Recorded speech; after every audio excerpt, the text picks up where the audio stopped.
will you be there tomorrow at 7 o'clock a.m.? 1:30 this morning. But I got a text message and a phone call on Friday said, can you come and talk to these high school seniors, right?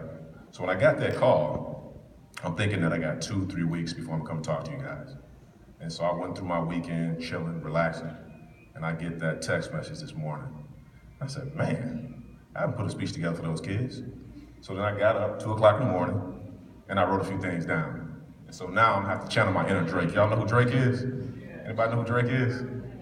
Raise your hand if you know who Drake is. All right, cool, y'all feel me. So do y'all know what Drake do when he in the studio? Y'all know what he do when he in the studio? What does Drake do in the studio? He rap, but how does he rap? Huh? Y'all ever see Drake use his cell phone? You get that cell phone out and start rapping from that cell phone? Yeah. All right, cool. Well, that's how I'm about to deliver my speech to y'all from this cell phone. So just picture me as Drake, all right? Drake do it on top of the dome. You say Drake do what? Off the top of the dome. Off the top of the dome? Do some research on me. All right. So this is the first thing I want to tell you guys, and don't take this as a negative, but I'm just being real with you because I was in your seat over 20 years ago, okay? So you virtually made it to high school graduation, and you've done something that 100% of all American children should be afforded the opportunity to do, okay? But please don't think that just because you graduate high school, you've made it. Don't think that because you're 18, you're an adult. Because no decision that you've made up to this point has truly been an adult decision. And I'm serious. But now your life is truly about to begin. And now you're truly about to make some adult decisions. Now decisions, the way you process information and the way you make decisions is the one thing that will determine how successful you are in life. When I say successful, I don't mean wealth and riches. I mean how happy you will be. And it's how happy you'll be with yourself, who you are, and what you do, okay? So I'm gonna give you a brief quote that I learned some years ago when I was being recruited for college.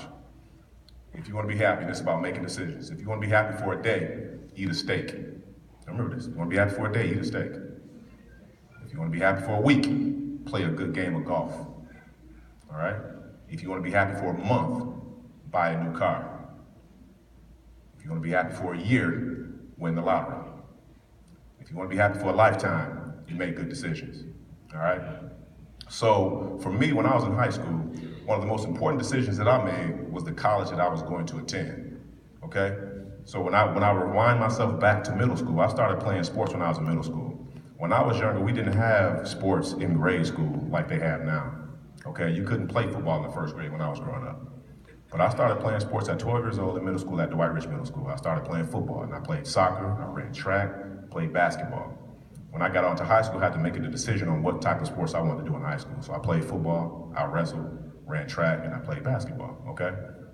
Now, when I got ready to leave college, or high school, I was being recruited by 10 Division I schools for football, okay? 10, all Division I schools. And I made my decision to attend college on my birthday, February 8th. In 1995, I made my decision on what college I was going to attend. And it was a predetermined decision. Then I also ran track, so my track season started. And my track coach didn't know that I'd already decided what college I was going to attend, but it was the best decision I made up until that point, okay? The best decision. Now, track season ended. I was the #1 hurdler in the state of Michigan when the track season ended.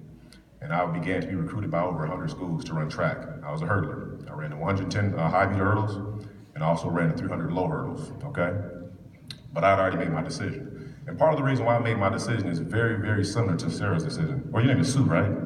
Sue, very close to her decision, okay? So as I began to go on my recruiting visits, I went to very, very large universities, and one of those universities is Michigan State University. And believe it or not, some of those classes had between 200 and 400 students in those classrooms, okay? And I might not be as smart as some of you in the audience.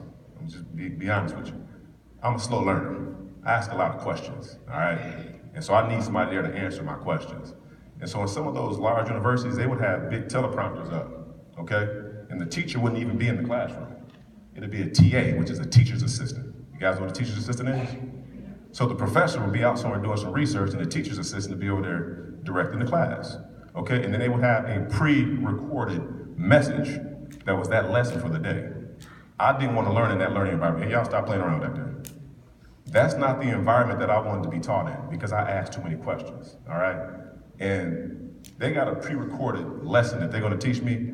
Well, my questions ain't pre-recorded, okay? So I need somebody live in the classroom so they can help me make my decision what I'm gonna do with my work. So I went to a very, very small school. But let me rewind for you guys. Before I made that decision, I made another decision in my life that was the most important decision. See, one decision was the best decision, but there was another decision that was the most important decision for me. Now, when I got into 6th grade at DeYeya Jones Middle School, I got into a lot of trouble. Kindergarten through 5th grade, I was a good student. I was fine, okay? When I turned 12 years old, I started doing the one thing that all boys do in life.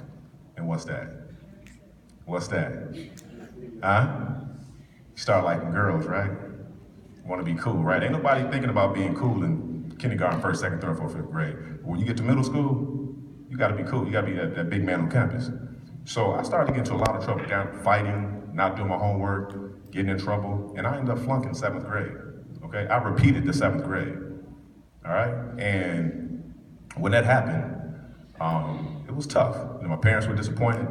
Other family members were disappointed. I had coaches that were disappointed in me because I wasn't able to play sports that year because I flunked, okay?